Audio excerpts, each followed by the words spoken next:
एक भगवान के भक्त हुए, वो रोज ठाकुर जी को वस्त्र भेजते थे, बहुत धनवान थे, अच्छे वाले वस्त्र भेजते थे। एक बार जीवन में ऐसा उतार चढ़ाव आया कि उनके जीवन से धन चला गया। अब वस्त्र भेजना था, वस्त्र भेजने के लिए पैसे थे नहीं, तो सामान्य सा वस्त्र भेज दिया। बोले मेरा नियम हो जाएगा पूरा वस्त्र भेजने का। बिल्कुल ऐसा कपड़ा भेजा जिसको ठाकुर जी की सेवा में क्या पोंछा में भी यूज नहीं किया जाए, लेकिन नियम था, धन है नहीं तो सामान्य वस्त्र भेज दिया। सर्दियों का समय, ठाकुर जी कंबल ओढ़ के बैठते हैं, कोयले की सिगड़ी तापते हैं।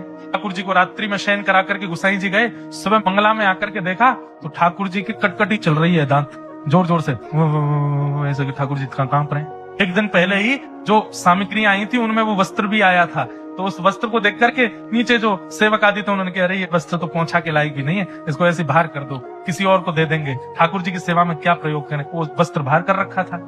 अगले दिन जब मंगला में ठाकुर जी देखा तो ठाकुर जी के दांत बज रहे थे जोर से। गुसाई जी बोले अरे कंबल लाओ, कंबल लाओ। 10-5 कंबल चढ़ा दिए, 2-3 सिगड़ी लगा दो, बार बार हाथ सेक सेक करके ठाकुर जी के हाथों का स्पर्श करें, घी लगावे, इत्र लगावे, गरम गरम, ठाकुर जी की सर्दी जावे। ठाकुर जी की सर्दी नहीं गई। इतना करने के बाद भी सर्दी नहीं गई तो गुसाई जी समझ गए, बोलो जरूर किसी भक्त ने मन से कुछ भेजा होगा और वो इनको ओढ़ना होगा, किसी ने उसको नहीं दिया होगा, इसीलिए ये नाटक कर रहे हैं ठंड लगने का। सेवकों को बुलाया, क्यों कल कुछ वस्त्र आए थे क्या? बोले हाँ, कहाँ है?